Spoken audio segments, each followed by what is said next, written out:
Note to self: never blow your nose during the thing.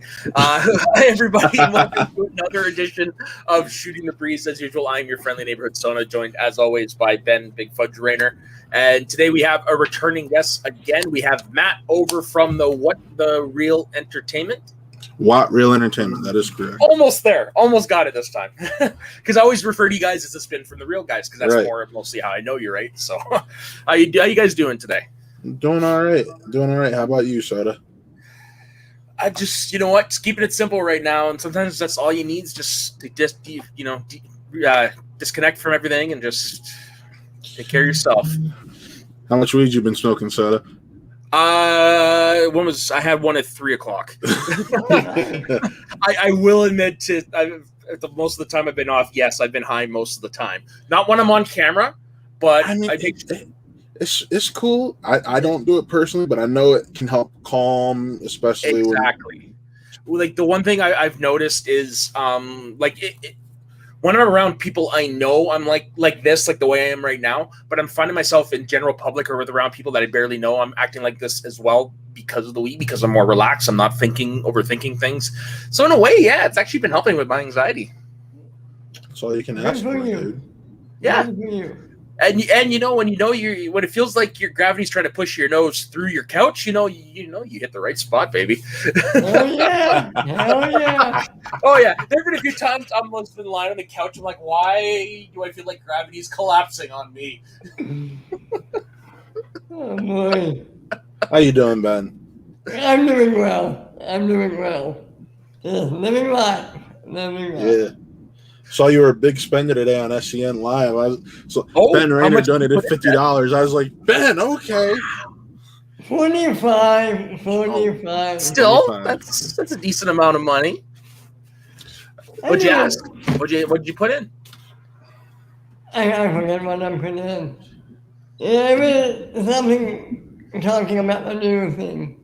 Oh yeah, with the big announcements today. Yeah. Yeah, it's gonna be interesting going forward. That's for sure. Yeah, I mean, it definitely will be. I'm excited for it, though. I'm excited. Yeah, for it. Me too. I was only able to catch the first episode of the next. Was it the Big Thing or is it the next Big Thing or the next Big Thing show? Big Thing. Weird name. I watched that and that brought me back in because that reminds me of what I've been missing from those guys. Yeah, and I think something Christian's nailed on the head properly is. He's like, I think we forgot during this entire time, since we've been relying on the interruptions and all this, is that people actually like uninterrupted conversation. Exactly. I'm like, that's kind of why I fell off. I would get like on and off, and it's like I haven't watched a full episode of SCN since when it was just Harloff and Brett in the studio at the beginning. That's when the last time I watched a full episode. So last March. Last year. Last March, last April, somewhere around then, yeah. I today was like the first time I watched a full episode in like a month or so. Oh wow. And granted, like, I love listening to those to Brett and all them but it's just when it was just the two of them like 5 days a week, it's like, okay, it's getting a little tired, guys. Yeah. Yeah, no, it's funny because someone who's been lucky enough to be on that network like 3 times since March, I'm just like, I haven't really watched. Like, it's come to the point where like I watch when certain people are on. Mm-hmm. Like I do try to watch when Christian is on. I almost said Kristen. I'm tired. And then I try to watch when Winston's on because Winston's kind of become like an older brother to me. He and Jay have my back, are able to just talk, and they're good role models to have in this space. Right. Winston, he brought me on for the Zack Snyder SCN episode when we did the 2-hour spoiler review when IG show took over SCN, and then I've been on the IG show twice since then. Really, you were actually on SCN proper? Technically, it was still called SCN proper, but it was the IG show taking over because we had Falcon and Winter Soldier. Right. No, I knew about that, but I didn't realize. Yeah. Wait, Okay, I might have been confused because I thought you said the first time you were on was for a Zack Snyder review on SEM. Yes. So how it worked was the IG show doubled up, and technically SEN was invaded by the IG show, but it was still SEN. It was like a crossover. Okay, I get it now. Okay. So it was me, Mike Kalinowski, Janine, Winston, and there's one other person who I can't remember off the top of my head right now. It's a pretty damn good lineup. Yeah. But like, it was funny because it was like literally a day or two before, because Winston knew I had watched it from my critics copy. He's like, yo, you want to come on SCN on Friday? I was like, huh? Yeah. Yeah, no kidding. It'd be like asking me, hey, you want to go play for the Canucks? I was like, I got called up to the big leagues? What? And then he had me come on for the 4th episode of Falcon Winter Soldier, and then when he did the MODOK review just a little bit ago.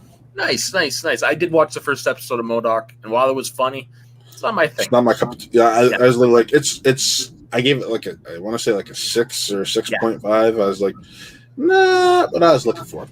Yeah, it got a few chuckles out of me, but it wasn't enough to hook me in, so I haven't watched it. But Patton Oswalt was, as usual, great. Yes. Yeah. So I want to talk about Star Trek a little bit because I don't know why, but the last little while, I've never been the biggest Trek fan. I was more like on the fringe. Like I've seen most of the movies, but like once or twice sort of thing. But I've had the itch lately to watch them. And so within the past like 5 days, I think I bought 7 movies for like $25. Yeah, previously viewed DVDs are always a good deal. But it begs, I want to ask, what was your guys' first introduction to Star Trek? Mine, I went and saw Generations on a Saturday matinee, first movie I ever went to see by myself, not knowing anything about Star Trek. Just walked in because I heard it was good. For me, I keep forgetting you're much older than you look, Matt. For me, my first experience with Star Trek for a while, because down here in the U.S., Spike TV had played the next generation reruns, and as well. Yeah, so I caught a little bit of those, but it wasn't until I decided to check out one of the movies, which was First Contact. First Contact was like the first Trek thing I actually gave a shot. Yeah, and I loved it. So then I started. Oh, let's check out this. Maybe I'll give the original series a try. Oh, let's go watch Deep Space Nine, which is by far my favorite Trek thing there is. Followed by First Contact. And then I was like, oh, let's check out Voyager. Voyager ain't the best. Like my dad's the big Trek fan. He introduced me to Trek. He introduced me to Star Wars. Hey Taylor. And I honestly just gravitated more towards Star Wars from the get. Same. So Trek, I kind of embraced it. Like I was always raised around it, but I never really embraced it until I want to say like 2007. Okay, so before JJ did his first film, right? So, but at that point, that was like when I first embraced it because they announced a new film. I'm like, you know what? There's no more Star Wars coming out. Let me, dumb little Matt, believed George Lucas wasn't ever going to do anything. Well, he sold the company, and then this stuff happened. And Matt loves that stuff too. But dumb little Matt, he's like, let me give Star Trek a shot.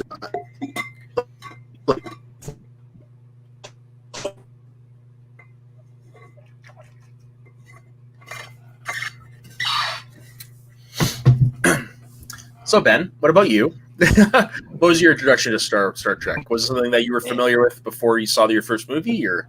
Well, I think I was telling you earlier, I was always more of a Jedi than a Trekkie. So my first intro to Star Wars was I don't want to say reboot, but yeah, you're right, Taylor. I have heard this before. But the 09 movie was my first Star Trek movie. And I like those movies. They're good. I like them very much as well. I have seen a few over the years. Like the first one I saw of just the original crew was The Voyage Home. Because when I heard the premise, I was like, I gotta watch this, you know? Hey, welcome back from the upside down. We've been having internet issues at the house today, so it's been Yeah, because Taylor said you went to the Upside Down again. Yeah, we call it the Upside Down, the Sunken Place, whatever you want to call it. That's Yeah, I used to have those issues once upon a time myself. They suck. Well, no, just the internet in the house in general has been acting up today because my girlfriend got a new laptop. My dad ordered it for her, but for some reason it wasn't connecting to our Wi-Fi.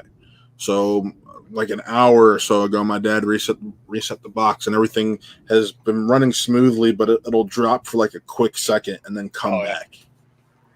That sucks. Yeah.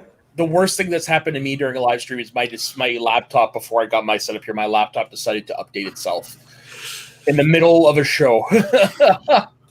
So fun fact, I was working I was the round 4 monitor for the FCL championship the other day. Yeah. And they're like, yeah, so everyone sign in and to the Skype and everything about 5:45, like, but at the latest. I said, okay, I'll sign in at like 10 till 5:45 because I still wanted to be early. Turned on my computer, update, and I'm like, I'm so glad I have a laptop. So I hopped on my laptop. I'm like, yo, I'm gonna stay on this until this is done updating. And nice. Taylor, I honestly think, realistically, there's 3. I would recommend the Next Generation films and everything that Paramount Plus has done, or CBS Paramount Plus has done, and the JJ films and Deep Space Nine. Like those are what I gravitate towards. My thing is, I don't know. I feel like I'm too dumb to watch Star Trek, if that makes sense, because it almost feels like it's more highbrow than a Star Wars. Oh, without a doubt, that's what it was made to be. Yeah, and I think that's why personally, even though a lot of people hate the JJ stuff and the newer stuff, I love it because I feel like Star Trek finally found that balance to where we're still going to be highbrow, but we are going to throw in some action to keep people interested in a more up-pace type film or television show. Yeah, those movies I find are excellent gateways. Yes. To the other stuff. Because if you like this, well, here, take a look at what it's based off of, right? Yeah. And I say the same thing about Clone Wars when somebody's been like, oh, this thing in Mandalorian was cool. I'm like, if you think that's cool, why don't you go back and watch these episodes of Clone Wars, and I'll give them the episodes and check out even more of the backstory of this, or even more of how this is connected. And like even Taylor, actually, he's like, the Darksaber is kind of, I'm like, here, check out these. He doesn't have the time to check it out, but he ended up going in and reading up. He's like, honestly, that is not way cooler than I expected it to be. Yeah. The only reason I knew what it was when I saw Mandalorian is because I watched Rebels. Mm-hmm. Yeah. Still haven't seen Clone Wars. I'm guilty of that, but I will. I know I've been saying it for a long time. I will indeed watch it. It's just I have to sit down and do it. That's all. You disappoint me. I'm sorry. I really like Rebels, though. So do I. I actually have my entire Rebel line. Just that of my Black Series, that is the line that will never change. I always, like, whenever I get new figures, I always like have to swap some out and put some in storage. Rebels stays untouched. That is one of my favorite Star Wars contents ever. That remains untouched. Me as well. Yeah, it's the moment I watched it that sucked me right in. I don't know why it hasn't been the case with Clone Wars, but I'll say this because I was for a while there, even after Rebels was over, I didn't really give Clone Wars a shot until Rebels ended.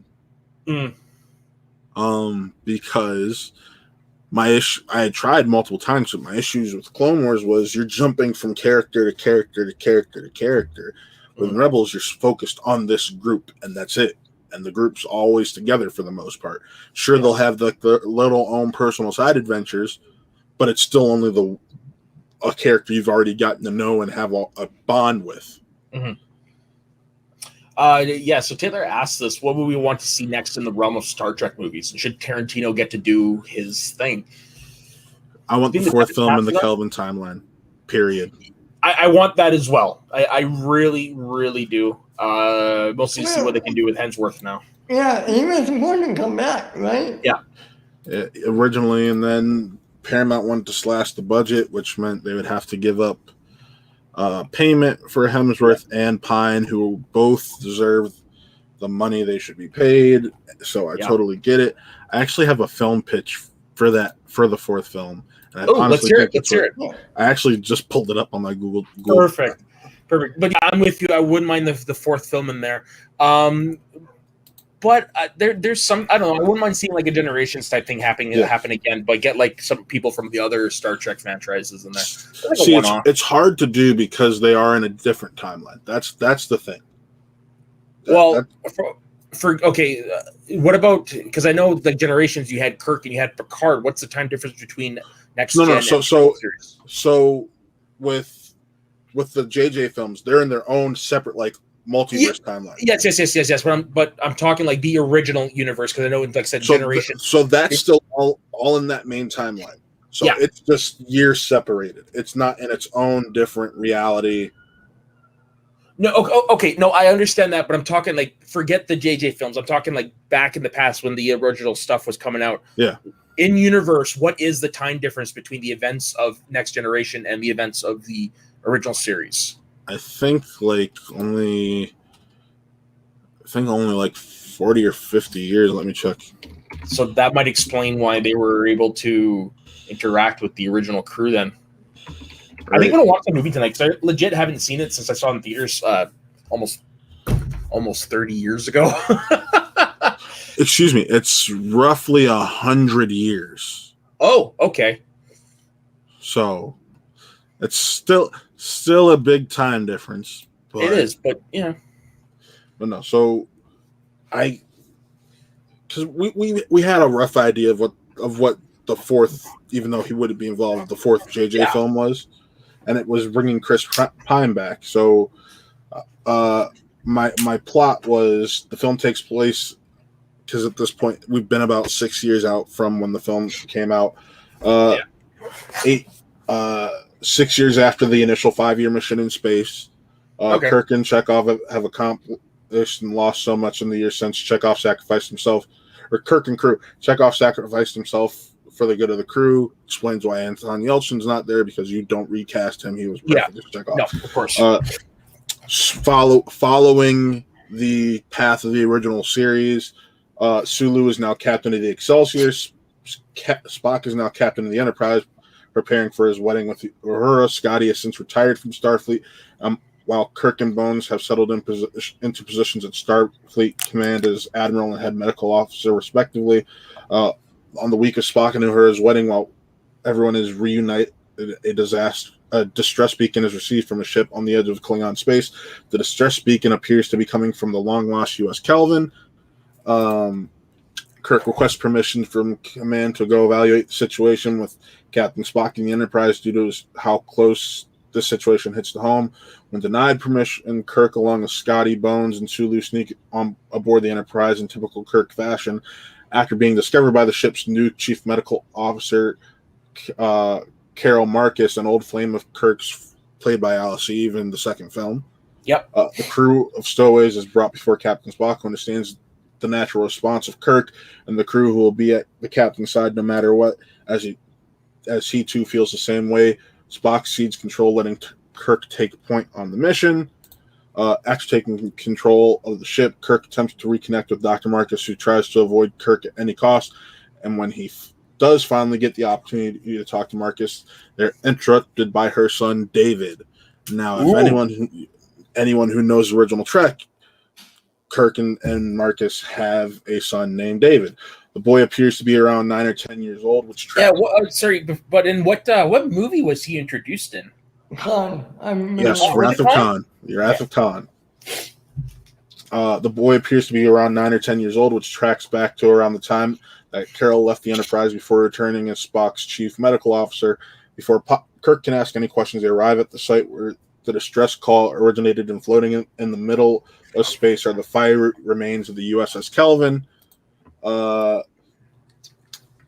Boarding team of Kirk, Spock, and Bones make their way over to the Kelvin. When they arrive, they begin to make their way through what seems to be fresh wreckage. Then They notice there's a single person around. They begin to realize this situation has become more curious.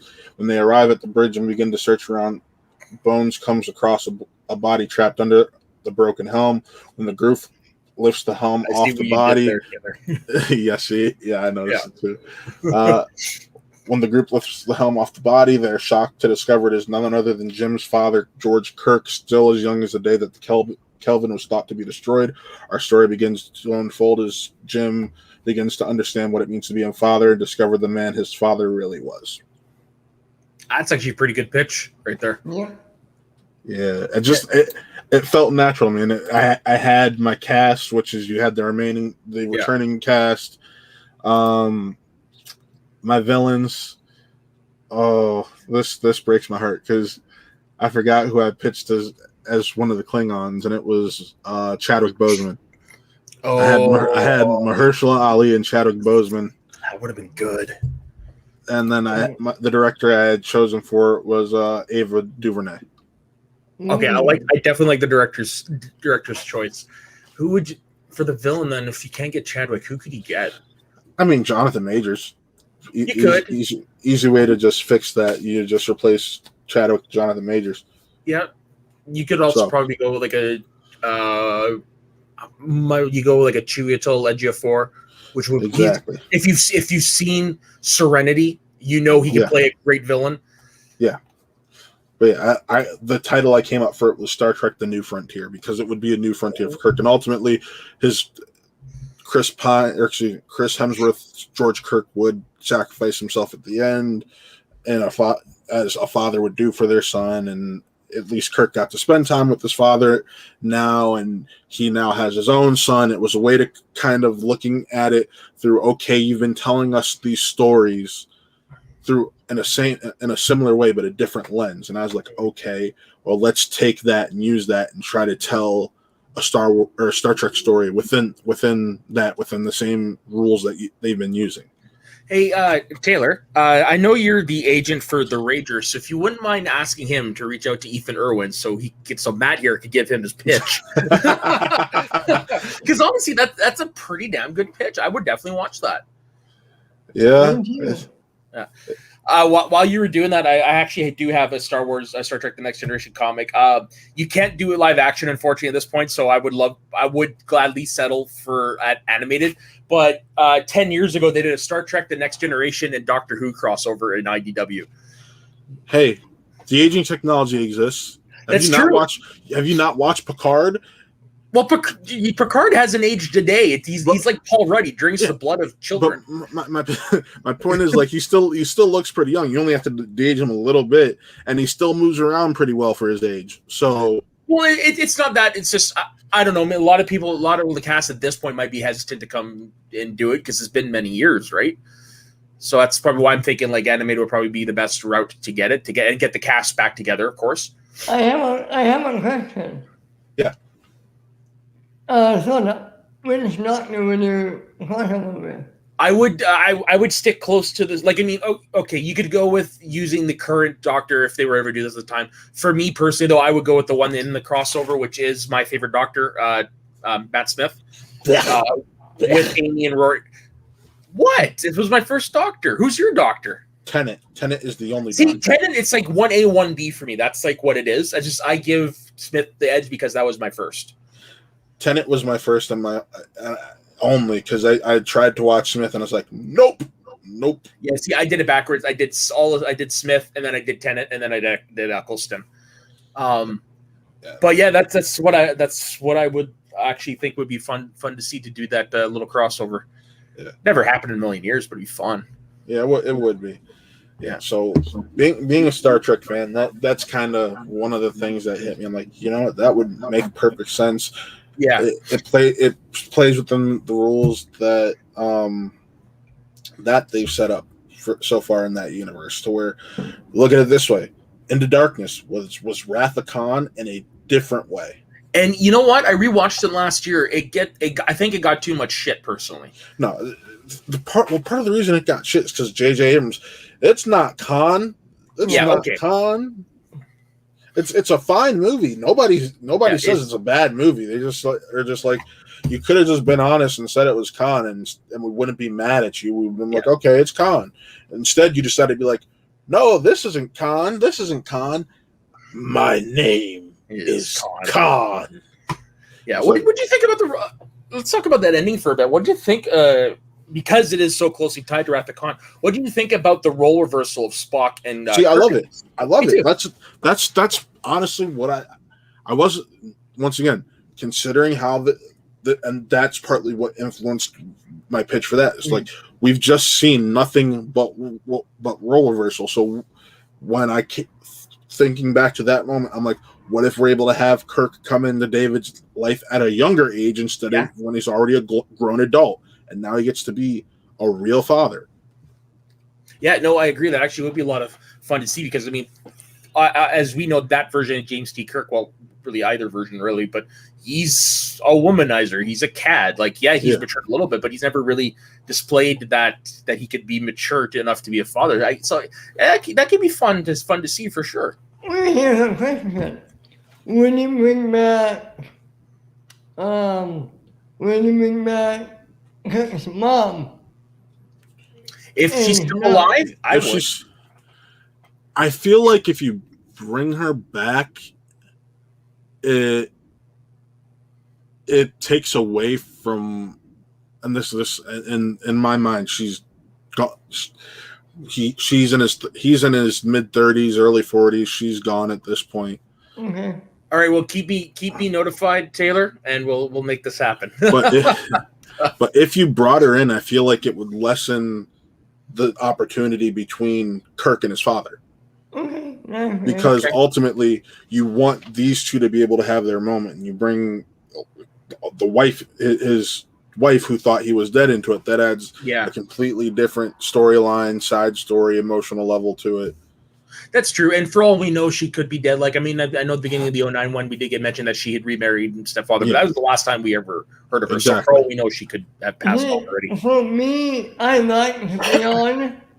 I feel like she should have had a small cameo in Beyond at the beginning. Personally. Why at the beginning? Didn't they mention her? I feel like she was mentioned. No. I don't remember. The only mom that ever gets mentioned after the 2009 film is Spock's mom. Yeah. Okay, maybe I'm wrong. I only seen each movie once, so. Yeah. They're worth the rewatch. They Beyond is the one I feel like gets too much hate because people got very used to that. Yeah. The action-oriented style from Into Darkness and 2009, but at the end of the day, Beyond found what, and this is why I like Beyond as much as I do. It found that balance. What Discovery has followed through with it, and Picard has followed through with it, and I hope Strange New Worlds follows through with it, which that's the one I'm really excited for. I just found out the other day that they did an animated show. Oh yeah, it came out shortly after. I actually have it. It came out shortly after the live action show was canceled because people wanted, like, show had been canceled for a year at this point or so, and people were craving new stories with these characters. So they're like, "What's the way we can continue this without spending?" Oh no, I'm not talking older stuff. I'm talking there is a cartoon that came out like recently that I just Lower Decks. Yeah. No, I know about that old school filmation cartoon. Yeah, I know. I was referring to Holodecks. You know, or Below Decks. Yeah, Holodecks would work too. But yeah, have you seen that? Because when I was at Walmart today, I noticed it. It was like, oh, this seems interesting.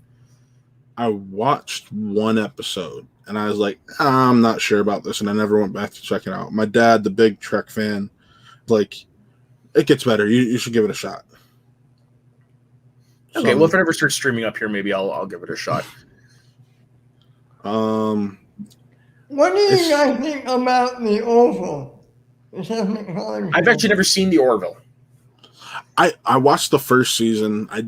The Orville was one of those shows that's been mishandled because the first season they like they promoted the living hell out of it. It was a great. I remember it was a great Star Trek substitute for someone who wanted to watch Star Trek, but there's no Star Trek on normal television. And then like they never really promoted when the second season was coming out. And then it got bought by Hulu, and I think the third season is coming, or it already happened. Yeah. And it got canceled, something like that. So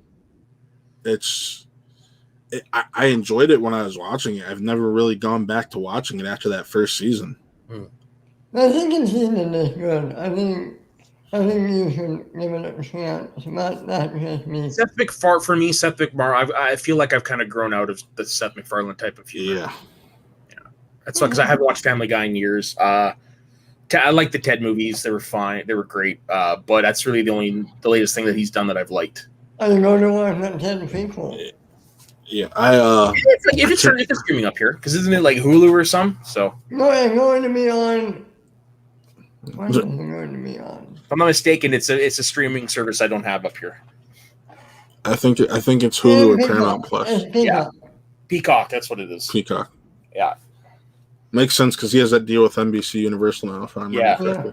Yeah, if it ever streams up here, I definitely give it a shot. But I do want to pivot back to Doctor Who a little bit. So you said Tennant's your guy, but you could get into Smith. But did you watch anything after that? Nope. So you just stopped dead. Dead stop. I said this dude's putting a sour taste in my mouth. I always pay attention to who they announce as the new Doctor, but otherwise, nah. Wow, yeah. For me, I watched the first bit of Capaldi and I fell off, and then I watched the first bit of Jodie Whittaker's because I had the channel for free for a month, and I enjoyed it. I just never went back, but I stopped watching regularly in the Capaldi era. It was just so. Part of the reason I started watching Doctor Who to begin with was it was something that my cousin who lived in Hawaii at the time and I could bond over because we didn't have a lot in common. Oh yeah. But that was something she was very fond of, and I was like, okay, I should say my cousin at the time. I don't acknowledge her as my cousin anymore. I call her March. I've removed her from my family tree as much as my family isn't happy about it. Rest in peace. Yeah. So I got into it to talk with her on the weekends about Doctor Who, and then I didn't like Smith, so I just bye. Oh. How long into Smith's tenure did you go? Because I will admit I'd say the first half of the first season is a little rough. So I have a rule. You have 3 episodes to catch my interest. You're like Bakuga. I hear you. Yeah, no, that first season is tough, but trust me, once he get to the River Song stuff in his first season, that's I'm not saying you should go back and watch it, but I'm saying that's when it starts to pick up in my perception anyways. See, it was never about the lore with me when it came to Doctor Who though. Well, I'm talking the quality of the episodes. Yeah, it wasn't even about the quality because it was about the character, and I liked what David Tennant brought to the character. I liked the attitude. It's the portrayal you didn't like. Exactly. Oh, okay. So, okay, yeah, no, I definitely understand. I think I gravitated more towards them because that's half the time that's kind of how I am. Just a major goofball, and I just got some great chuckles out of it personally. But yeah. I went and took my friend for her birthday when they did the Day of the Doctor, that big 50th special. We went and watched it in theaters. Oh, nice. Yeah. Oh, it was great. That's awesome. Yeah. What's weird though is they put it in theaters a week after it aired on TV. Yeah. I was like, all right. So I'd already seen it by that point, but what's weird about the Day of the Doctor a movie is, in my opinion, in the Capaldi era, it made 2 episodes. That's kind of like a sequel to that. that's not so. Is it the one with the first Doctor that we were talking about the other day? No, it's the one with the 6 sisters. Okay, I didn't see it, but I can tell you it is actually common occurrence for multiple Doctors to interact with each other throughout their things. No, it was only Capaldi. Oh, But it felt like a direct sequel. I'd have to watch. I'd have to watch it. But I can tell you, Capaldi made his first appearance as the next Doctor in that Day of the Doctor. No, I know. I saw it. Oh, okay. Yeah, I saw it. Yeah. You see his eyes. Yeah. You see his eyes. I was like, that was pretty random. And then they bring in Tom Baker, is like dope. Yeah. couldn't do the older stuff, but I do respect it. Yeah. How do you feel about the John Barrowman stuff that's going on right now? So I only know a little bit about it. I know people were coming out saying he was exposing himself on prior sets. Is that correct? Something like that. But that's how just John. Have you ever seen John Barrowman in person? Oh yeah. He's Camp as fuck. He's the hammiest, campiest guy that you'd ever. It's like if the Joker from the Batman 1966 series were a real person. That's actually John a good Barrowman. comparison. That is a great comparison.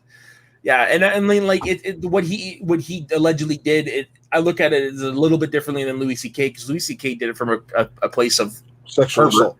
Yeah, whereas Barrowman, yeah, like you said, that's like, that's who he is. Yeah, it's just he was doing it to get a reaction out of people, not to be a creeper. Right. But I think once the dust settles, I think he'll be back. I don't think he's permanently gone. We'll see, because they just canceled whatever he was supposed to be involved. Yeah, it was supposed to be a Big Finish series, Torchwood, like a radio play. Yeah, for Torchwood, which is a great show. Did you ever watch it? No. Dude, it's during the Tenet era, so you might enjoy it from the same show creators if you can find it. Yeah, it's really, really, really good. It's like CSI meets Doctor Who. You know, people always laugh at me like, "How do you know about the stuff but you're not into it?" I'm like, I tend to try to keep myself well versed. Yeah, it's kind of like I would look at myself. Well, with wrestling, most part, I don't watch a lot of WWE except NXT, but I do try to keep up with it. So at least when I'm watching pay-per-views, I have an idea, right? Right. Yeah. But yeah, how about you, Ben? Have you ever had any interest in going back to watch Doctor Who? I've moved on with my life. But I mean, Ben said he'd watch some of that. Oh, I thought you said me. No, I got the impression that you're done. I'm not rushing to it, but I'm open to it. Well, I'm going to be making you do it just later, eventually. So I know. I'm open to it. You know what the next Soda and Ben show is? Then I take it. Well, yeah. Well, we're going to do Parks and Rec after Friends for our recap in the past, and then we're going to do Doctor Who because I've been having a hankering to watch it lately, and it's like I think that would be great because Ben has only said he's seen the one Doctor, so I feel like this would be kind of good to see it through someone's fresh eyes. Because it's been a long time since I've seen them for the first time, right? Right. That's fair. What I want to know is why the BB. Like I've got all of. I have the Eccleston. I have all of Tennant stuff. I have all the Smith stuff. Why is BBC box sets so freaking expensive? Because they can do it. What season was it? Season 5 of the newer Doctor Who. It cost me like $80. Why? I paid less than that for the original Spider-Man movies on 4K. Yeah, but that was also the original 5. So even including Sam Raimi and the 2 crappy Andrew Garfield ones. Oh, damn! Yeah, I don't like them either. I'm a defender of the Andrew Garfield ones, not the Spider-Man stuff, but more the relationship with Mary Jane. There's no relationship with Mary Jane. Gwen Stacy. Yes, Gwen Stacy. That's the one. Yes. Sorry, I'm used to Mary Jane being the main one. Yeah, I meant Gwen Stacy. My thing is, like, I sit here, I'm like, I know it's a worse film than Amazing Spider-Man, but Amazing Spider-Man 2 is way more fun than Amazing Spider-Man. That's the thing. Yeah, it's definitely more fun. I can sit there and be like, this is a horrible film, but I'm enjoying watching it. Exactly. Like, I mean, just because it's not the best made film doesn't mean you can't get some joy out of it. There is some really enjoyable stuff in it. I'm kind of glad they didn't go with the deleted scene of his dad coming back at the cemetery. Did you guys ever see that? Yes. Yeah, no, pass. Like, don't get me wrong. I actually enjoy the scene. It just, with the way they went with the movie, it doesn't fit anywhere. Right. Like, you're going to reveal to him that his father's been alive this entire time. Like, I was like, what the no. Ooh. Yeah, I'm fine with them saying, like, he really wasn't who he thought he was. He was this. But, yeah, they didn't. I'm glad they didn't bring him back because I know in the comic books at one point they did do a story where his parents came back, but it turned out that they were clones. Pre-Clone Saga, yeah. My favorite part about the Amazing Spider-Man 2 It isn't even in the movie proper. It's the after the credits scene. And which one? And it's not even for Amazing Spider-Man 2. But they made a deal with X-Men. You put a clip from Days of Future Past in Amazing Spider-Man's post-credit scene. I think I remember this. It was the Mystique scene where she goes to rescue. That's right. I do remember this. Yeah, I remember because it was a big deal at the time because it was like, wow, what are they doing? Because yeah, I remember. Yeah, two different. Yeah, nobody'd seen that before. That was pretty cool. That was my favorite part of that movie, and it had nothing to do with Spider-Man. So take that one. I don't know, man. For me, like the Gwen Stacy, Peter Parker stuff, it hooked me. It really hooked me. So when she died, not only did I yell out, "I knew it," but you know, I'm bad for that. If I know something's coming and end up doing it, yeah, I have done that a few times with theaters. The worst one was Troy.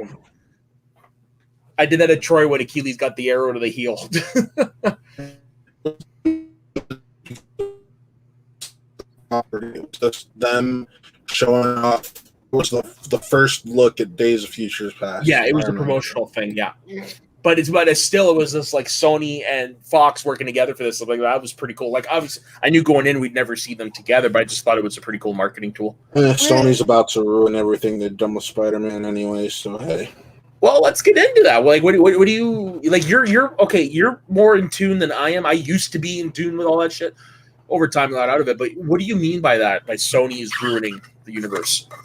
It could be technically Marvel, but Sony is taking their Spider-Man multiverse type thing, continuing into the Spider-Verse, and bringing it into the real world, supposedly with this next film, and we'll see Andrew Garfield and Tobey Maguire appear in it, and I'm just like, nope. Yeah, nope. Still not confirmed, by the way. Still not confirmed, but I've heard there's someone who is very plugged in who I trust, and before that report that Norman Osborn was Willem Dafoe's Norman Osborn was the main villain of this film. I missed that. Yeah, this came out like a few weeks back. Okay. I had heard that exact thing from this person literally a month before that news dropped, and I was like, huh. Okay. That was when I was being the skeptic of it. They would never do that. And then when you hear the same thing a month later that's now getting blasted across the internet, you're like, huh. What do you think? Okay, now I'm a believer because I was being the hopeful skeptic, I guess you could say. Yeah. Because I've been very anti. I don't need the live action Spider-Verse type deal going on. I just want to enjoy Peter Parker in the MCU for what he is and what he's been. Do we need it? No, but I'm still willing to watch it. Like I'm sure you are in the same boat. I'm sure Ben as well. Like we'll definitely watch it. I'm more so in the boat now of I'll watch it because I have to. Oh, really? Yeah, I'm gonna watch it because I want to watch it, but also I do want to see how they're gonna handle it. If that is indeed the case where they do everything we've been hearing. Here's my thing. I would be in the same boat as you, Matt, except for one thing this movie has. Kevin Feige controlling everything. He doesn't control everything, though. That's the sad part. That if Spider-Man was strictly owned by Disney, he would control everything. But because it's that shared ownership with Sony, technically, they always have to compromise on a lot of stuff. Yeah, he's basically there to make sure that they don't do anything that'll contradict what's going on with the current. That's basically what he's there for. And that's why I'm just like, Sony, you messed up Spider-Man once already. You messed up Spider-Man twice already. Yeah. You messed up Venom, which I'm more of a Venom guy than a Spider-Man guy. Still haven't seen it. But you messed up Venom, and people are saying I'm crazy because I still prefer Topher Grace's Eddie Brock. I'm like, that was the proper Eddie Brock. I don't give a flying hoot, I'll say, because I forget if I can curse on here or not. Yeah, you can curse. Yeah, I don't give a fuck about To me, the thing that I love most about the character of Eddie Brock in Venom is his arc, where he had everything, he lost everything, became Venom, was a villain for a bit, and then you start to see his redemption into like an anti-hero. They just skipped in the Venom movie. It was like, yeah, he was just like but here's the thing: he had everything. He was still a scumbag. In Venom, no, he's a nice guy who lost everything.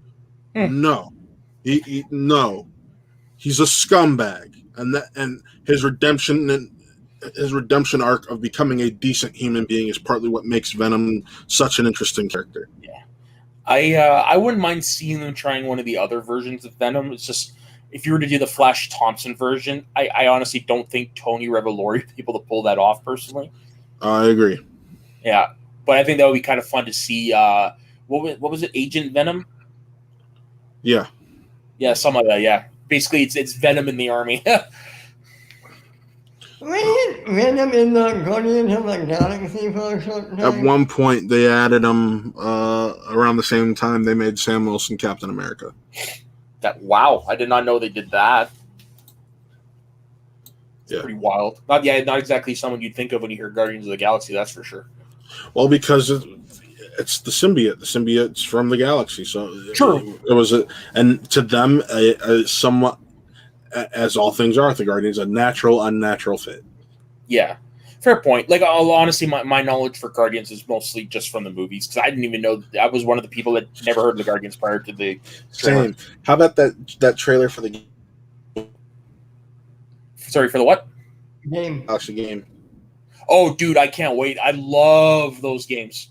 I love those games, even though I still haven't beaten Arkham Knight fully.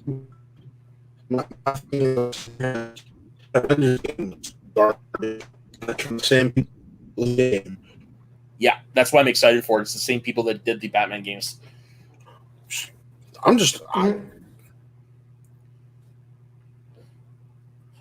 What I'm mostly hoping for from that game is, if the rumors are all true, it's going to be the Justice League hunting down, or the Suicide Squad hunting down the Justice League. So that would be pretty dope. That game looks sick. It does. That game looks sick, and I can't wait for the Justice League movie. I keep forgetting it. Me too. I can't wait for those. I can't wait for the TV series with John Cena's character. Peacemaker. Peacemaker, which is currently filming right now. Nice. Yeah. What do you think of him as an actor? Do you like him? I don't mind him. He's not the best, no, but he's good enough. He's got the charm to do it. I personally actually enjoyed him in Bumblebee. I know a lot of people gave him shit because he felt like out of place, which I do agree with, but I enjoyed him in there. What I really want to see, though, because I think this would be his first true big test, is Fast 9, because he plays Dom's brother. Yeah, that's believable. Dude, The Rock kicked a submarine last time. I'm willing to accept that. But no, I'm kidding. I know you're kidding, but I just feel like Fast 9 is going to be John Cena's true test to see if he can handle being with the big boys on the big stage.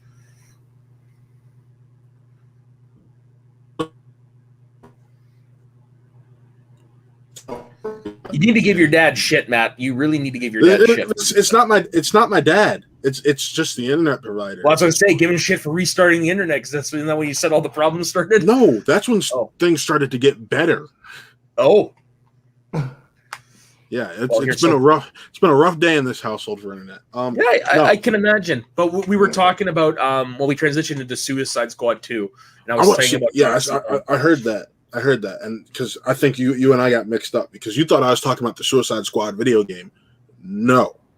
Oh yeah, because you started crumbling out, and I assume that because we were just talking about them. Yeah. No, Guardians had just gotten a video game announced. I did not know that. But unfortunately, it's from the same makers of that horrible Avengers video game from last year. See, I didn't finish the video game, but I didn't hate it. But granted, I don't. A lot of the things that people complain about those video games, I don't do. Like, I never do online stuff, so I don't get a lot of the same issues. So for me, while I never finished it, I enjoyed the game pretty well. The story, anyways. I was like, disappointing. Yeah. Just disappointing. I think honestly the premise was great. It really was a great way to introduce Kamala Khan into that world personally. Fair. I mean, we'll see what happens. I'm very excited for the Miss Marvel television show. I'll say that much. Me too. But back to video games for a second. I realized I need to get off my ass and actually start playing Miles Morales. I bought it for Christmas. I played a bit of it. I never went back. Yeah, that's funny. My brother got a PS5. I've been borrowing from his. Because he has. I don't take it out of his room or anything. He has a gaming rig, so he's playing on his computer half of the time. Like this is my brother is like a gamer's gamer. He's got the gaming rig computer. He's got a PS5. He has a Switch. He has an Xbox One. So he'll play on his computer. I'm like, oh, you're not using your TV? I'll walk over, plop right on his bed, and just start up Miles Morales. Nice. Yeah, because I really loved the first Spider-Man game. Like, it came out my birthday weekend. I beat it within a week. I don't know why I never went back to Miles Morales because I did enjoy it. It felt exactly the same, but I don't know if I got because you probably are like, I've heard this game is short, which by the way it is. My brother's like, I did hear that. My brother's like, yeah, you're already close to the end. I'm like, I'm what? He's like, yeah, I did hear that because it's really like a glorified DLC. Mm-hmm. Yeah. A glorified DLC people pay $60 or more for. Yep. Yeah, well, none of it was with my money. I got gift cards for Christmas. So I bought that and Assassin's Creed Valhalla at the same time. And again, that's another one that I just haven't gone back because I really like the previous Assassin's Creed one, but I don't know about why this one I just didn't get into. Here's a question for you guys. Are you guys looking forward to the new Assassin's Creed TV show on Netflix coming out? Netflix is making it, so no. Well, really? Wow. You don't have faith in Netflix? I don't really like Netflix's original content. Oh, okay. There's a few stuff I really enjoy. Sex Education being one of them. I love that show. Which one's Sex Education? It's the one that takes place in Britain. It's got Asa Butterfield and what's her face from X-Files? Yeah, okay. I know what you're talking about. Yeah. So here, everybody raves and praises Stranger Things. I think that show's had one good season. Really? Which season? The latest one. Okay. That was my most fun season because I'm very much an 80s freak. But yeah. And anything Netflix really had that was good always ended up being canceled early on. Glow. Everything Sucks, which lasted one season, and I still think it's like the spiritual successor to Freaks and Geeks. Oh wow! And it episodes are only 30 minutes, like 10 episodes. Go watch it. So worth the watch.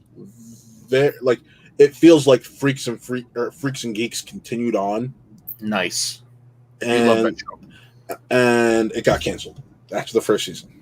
That sucks. Ending on a massive cliffhanger. I hate it when shows do that. I really do. I've still been wondering how Lois and Clark was supposed to end after 20 years. I wouldn't call that a cliffhanger. Oh, that was supposed to be a cliffhanger because they got canceled after they wrote the episode. It wasn't supposed to. That's not how the series was supposed to end. I understand that, but it didn't leave for me anyway. It didn't leave me wondering what happens next. They get the baby and they raise it. What more do you need? Baby superhero shenanigans. Okay. Here, that would have been fun. Spiritual successor to that is on television right now, and that's Superman and Lois. That is, yes. Let's talk about that. It is honestly possibly the best show on television, period, right now. I 100% agree, and I'm not going to lie. Taylor Hoechlin is making a case for my favorite Superman right now. Tyler Hoechlin, yeah. So it's funny because there's been a few times in my life where people are like, oh my god, this person was cast. So I'm like, you don't watch shit then. Yeah. When I saw he was cast as Superman, I was like, yes, because he was my favorite part of Teen Wolf back when he was on Teen Wolf. Yeah, nice. Mine too. The only thing I had seen him in besides that was Road to Perdition. Didn't watch Teen Wolf. Yeah. Did you watch the new one, 7-7? Nope. Oh. Okay. I was to quote, as the saying goes, too cool for school when that show was on. Yeah, okay. No, but Tyler Hoechlin embodies everything I feel like Superman should. And it's funny because when the panorama first started, I went before it first started, like the weekend before everything started to shut down. There was a Comic-Con here in Cleveland, and he was at it. And my girlfriend and I went to the Starbucks in the convention center, and he's sitting over. And then I turned and like, oh, that's Tyler Hoechlin. He just had a Superman show announced. I'm press at this point, so I literally have a wristband that says press. Oh, cool. And she's like, why don't you go talk to him? I'm like, because as much as I want to just be like, hey, it's nice to meet you, I'm wearing a press wristband, and we're not supposed to. He wasn't on the list of people who we were supposed to be cool with talking to. So I'm gonna be professional.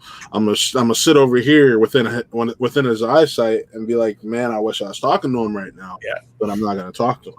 But because literally that was around the time Superman and Lois had been announced, and I was just like, I want to say congratulations and thank you for bringing possibly my favorite live screen adaptation since Christopher Reeve to the big screen. Like, I loved him even on his small guest spots he did on Supergirl, and I was like, that's what sold me, because like I said, I never really outside of Road to Perdition, I'd never seen anything with him, but seeing him in there, and then when hearing the show was announced, it like just a little bit that I saw was enough to sell me on him. Yeah. Like I think this is gonna be a good show, and even with my high expectations, it blew my mind. See, and I laugh because when they announced what the show first was gonna be, them dealing with parents like, oh snap, we're gonna get this another low budget CW superhero show where you're gonna be seeing Lois and Clark have babies and how they. I'm like, and part of me thought that, and then when we got that first trailer, I'm like, they actually did it. Oh my god, they actually went to where they should go. I was invested from the moment I saw that trailer. I said, this is interesting. I was not the biggest Bitsy fan. Another actress I didn't know outside of Lois. Yeah. So neither did I, but from what I saw of her as Lois in the other CW shows, I wasn't impressed. Okay. So they actually gave her stuff to work with. Yes. And she wasn't a glorified hammy Lois, like she had been in her guest spots. And I'm like, okay, this I like.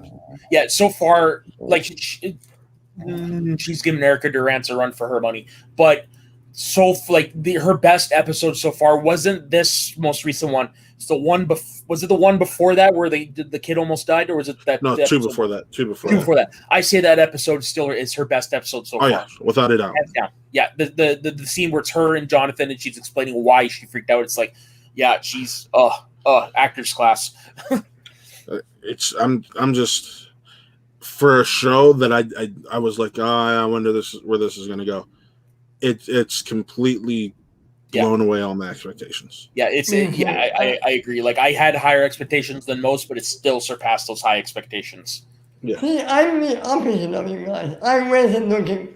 I didn't like him on Supergirl. Yeah, I remember you telling me that. Yeah, he was okay, but I don't know. He didn't. It rubbed me the wrong way. But as soon as I saw that first full trailer, I mean, like, holy shit, they have something here. And that pilot episode is one of the best pilots I've seen in a long time. Yeah. By the way, have you watched the trailer for next week's episode yet? Not yet. No. I have. So Ben, you already know this because you saw the trailer for next week's episode. We're gonna get to have more time with him in that original like first. The one based off of the very, very first Superman. Yes. Nice. This is supposed to be, the episode's supposed to be like a nightmare down memory lane. Oh. So like you're gonna see more of his past, but I guess a nightmarish twist on it, and I'm just like, sold. Yeah, I can't wait for that. That's gonna be awesome. Are we all saying that Superman and Lois is the best ever show so far? Yep. It's the best CW show, period. I mean, this is one of the best first seasons of television I've seen in a while. Yeah, it's like, and in terms of Arrowverse, it's up there with the first few seasons of Arrow and the first season of The Flash. Yeah.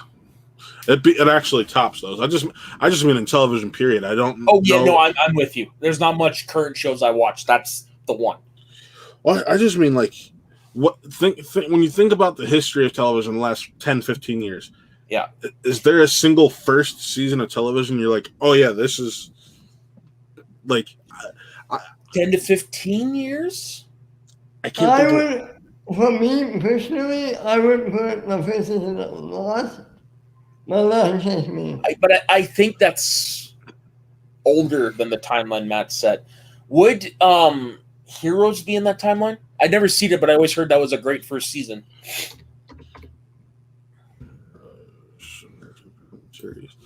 Heroes started in 2006, so that's just It's around that time, yeah. that's just at the tail end of the timeline. That's what Yeah. if you take the 15 and it's not even in it if you take the 10. And then Ben said Lost. Yeah. Lost, I think, was 04. Yeah. Yeah, Lost was 04. So How Lost about is not Breaking even in the Bad? How timeline. about Breaking Bad? Yeah, Breaking See- Bad, yeah. But was the first season great? The first season was interesting, and then it kept progressively getting better. Okay, that's fair. And I know you're in the minority of not liking the show, but a lot of people would throw Stranger Things season 1 in there too. You mean E.T. the TV show? Excuse me. I personally enjoyed it. I binged the whole series in one weekend myself, but yeah, I mean, a lot of people would probably throw that in there as well. How about Daredevil? But what? Sorry, Oh my god. Daredevil? Yeah, you could. Daredevil. Sorry, I just got thrown off because Jay Washington retweeted the fact that Zack Snyder tweeted out a canon a picture from a Batman comic where he's actually eating Catwoman. So, and it's funny because literally Jay the other day joked. He's like, watch, this dude's going to tweet out something about Batman would do this, and I have a cut with Batman doing that in my movie. No, but he did tweet out that this is canon that he did. It's like, okay, yeah. Not surprised. I'm not surprised. Heck, I mean, Kevin Smith was circulating his Green Arrow pages about how Oliver was going to, and it's on the page, Oliver going down on Black Canary. Right. But see, I always thought Batman ate Dick Grayson. Leave Batman alone. I know that's a bad Frederick Wortham seduction of the innocent joke. I know, but I did tweet that out the other day. I'm trying to find Jay's original tweet because I was just laughing my ass off when I saw it. Yeah, Jay's pretty funny on Twitter. Yeah. He's great when you can talk to him one-on-one too. Yeah, I've never had the pleasure. We had him on last week. I saw that, just to talk about his experience in the film industry. Yeah, that must have been a good conversation. Yeah, we talked about his comedy career, his wrestling career, his experience in the film industry. It's just honestly really nice. That's what I've always heard. Yeah, no, I never had the pleasure. And then the one time the Schmoke of the North did interview Winston, unfortunately, I couldn't make it. I think I was working. So literally yesterday, Zack Snyder is probably going to tell everybody he got a 10-minute cut of Batman going down on Catwoman in both sepia and grayscale. I think I did see that, but I'm honestly not surprised it's canon in the comics at this point. I mean, they did what's his face Miller there did the Dark Knight. Frank Miller. Yeah, Frank Miller wrote All-Star Batman and Superman, which was like an R-rated Batman and Superman comic. This looks like it's from Frank Miller's artwork. Just I wouldn't be surprised. I honestly wouldn't be surprised. Like, oh god, yeah, because I read the first collection of that, but yeah, I've always heard it was like a rated R version of the character, and it was at the time Dick Grayson and Damian Wayne. Yeah. Are you guys going to watch the new season of Titans when that comes out? Of what? Titans? Yes, Titans. Yes. I actually never finished the first season. You are missing out. That second season is phenomenal. Yeah, when I found out that that Superboy was in there and stuff, I was like, I really need to check this out. I don't know. To be honest, a lot of the live action shows for a long time outside of the Arrowverse, they just never really hooked me. Like the Arrowverse was one I got into quite a bit, but I mean, I never really got into the Marvel Netflix stuff. Even though I did see season 1 of Daredevil, I never really got into Gotham. I never really got into a lot of those shows. See, Gotham is one of those ones where I got in the first season and because I had been watching, I forced myself to finish it all the way through. Same thing with Arrow. I was honestly after I was like everybody else. Season 2 is phenomenal. Season 3, we'll rebound in season 4. We'll rebound in season 5. We'll rebound in season 6. Yeah, I fell off in the second to last season. I think it was. It got to the point where I was like, all right, I'm just gonna let it roll out because Netflix started that thing of 13 days after the finale. I'm like, okay, cool. Yeah. I'll watch it then. Yeah, I do want to go back and finish it personally, but I think it'll be a while before I do that. Yeah, no, you don't need to finish it because that crossover. It's just the completionist in me is really what it is. I want to see how the story ends for Oliver. That crossover, man. I'm bummed. What I'm most bummed about that crossover is when they did a few years prior when they did the Crisis on Earth X, the one with the Nazi superhero. Yeah.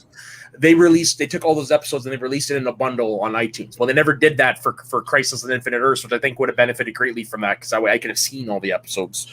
You didn't want to. Crisis on Infinite Earth was hot garbage. I saw the only episode I didn't see was the last one. That entire crossover, hot garbage. Not a fan, huh? I have not met anyone who is a fan of it. Oh, really? Ben is. I'm in the minority, I guess. I love that crossover. Yeah. Ben's in the minority in a lot of DC properties. I know I'm in the minority of hating the Joker film. Really? Hate that film. I do own it in 4K in case I ever want to watch it. I put it in like the same vein as like 7, where it's like I saw it. I'm glad I saw it. I don't know if I can go back and watch it again. I thought it was one of the worst films I had seen in a while. Oh yeah. That it literally was a mediocre film carried by a great performance. That's how I put it. Yeah, so, you're not wrong. Yeah. And here's the thing. I love Cruella, which is essentially a female version of how they did it was a female take on Joker. But what they did in Cruella that I think would have worked well and better, with the Joker, they tried to make you sympathize with him and then basically blame it on society as to why he ended up the way he did. They don't do that in Cruella. Oh. They basically, she was born bad and she lives with it. Like that's just who she is. She was born bad. Okay. I've only seen the trailer and I didn't really get that from the other things, but okay, that's interesting. So I will say this. They kept a lot of the stuff that really hooks you to that film out of the trailer. It is one of the biggest surprises to me because I did not expect to love that movie as much as I did. It's something a lot of people felt that way. Yeah. They're surprised how much I loved it. I feel these last 3 major releases we've gotten in theaters with A Quiet Place Part 2, Cruella, and In the Heights were like the perfect trio of walking back into the theater. That's very nice. I've seen, I've only seen the one of the 3 so far because my theater's not open yet. They're not open yet? Well, I'm in a smallish town, and there's only a theater with 2 screens. We're not open. They're not open yet. How far is the closest theater? You're not working right now. Just make the drive. Well, yeah, that's true, but I can't afford the gas money. Prince George, 6 hours away, which is like the nearest city. I know they're open because that's where my cousin lives. But on the 6 hours. Yeah, between here and there's no theater open that I'm aware of. Yeah. Wow. Well, it's small town. You drive for like 2 hours. Small town. You drive for like another hour. Small town. That type of thing, right? Yeah, I'm if I want to go to a city, the closest is Prince George, 6 hours away. Canada, you did it again. You even had to ruin this. Why? And on that note, thank you very much for joining us, Matt. It's actually been a fun conversation considering we had no idea going into it what we were going to talk about. That's why I like having these conversations with you. I like to wing it and just talk. So yeah, because we went all over the place. We talked Star Trek, we talked Star Wars, we talked God knows what, Super Batman and going down in Lois Lane or Catwoman. Although the Lois Lane one, I'm pretty sure might have happened in some versions. Probably. Yeah. I mean, it happened in Zack Snyder's original draft of Justice League because he had Batman knocking up Lois Lane, and to me, I had heard that. That's terrible. Oh, nice. Now, see, when it comes to, like, I hear a lot of the things, yeah, most of the time I'm with you, it sounds terrible, but I'm always willing to see if they could pull it off. I'm always willing to give them the benefit of the doubt. But that's just me. Nothing Canadian in you. Nothing Very much so, and I'm Canadian pretty in you. sure that's you're partially Canadian too, Ben. But anyways, yeah, Matt, thanks very much for joining us. Where can everybody find you on the internet? you can find me over at Watt Real Entertainment over on YouTube. That's WAT Real, spelled with 2 E's like a film, Real Entertainment. You can find me at Watt Movies Matt on Twitter. That's Watt Movies _Matt. And honestly, in about like a couple minutes, you can find me over on the Flickin' Real YouTube channel to talk about Loki, because I told Jesse I'd joined that a little bit late. Nice. So, and that is a great show too. I've Yes, really it enjoyed is. the first 2 episodes. Alrighty, Ben, where can everybody find you? You can find me at Ben_Radio on the show every Tuesday, Shooting the Breeze, every Friday on Recapping the Past, every Saturday on Get Ready, also on Saturday on Back to Smalldown, the Smalldown show where we go into players' careers. This week we're going into the career of Janine the Machine, and I think that's everything. Okay, and that's for myself. You can find me on my personal Instagram and Twitter at soda_the_saxman. You can find me on all the shows Ben has mentioned on this channel. You can also find me over on my other channel, Schmoes of the North, where every Friday and every Sunday we go down and we break down the matches of the previous week. yeah, you do. Yeah, we're going live tomorrow night. We won't be doing a Sunday show this week because there is no pay-per-view, and with it being Father's Day, we're going to cover everything tomorrow night on our Friday live show, so definitely check that out. It's looking to be an OG Schmoes of the North episode. It's looking to be me, Dave, and Lou so far, so definitely check that out. We're taking a break on Let's Talk About Star Wars this week because Taco is out of town, but we will be back next week for that, so expect some more shenanigans. The game we played last week was a hit. We're going to probably be making it a monthly thing, so definitely keep your eye out for that. And that's where you can always find me. So don't forget to like and subscribe to this channel, to What the Real Entertainment, to Schmoes of the North. And on behalf of myself, Ben, and Matt, we would like to thank you very much for joining us. We will see you next week on Shooting the Breeze. Don't forget, everyone, stay sweaty and smash cancer.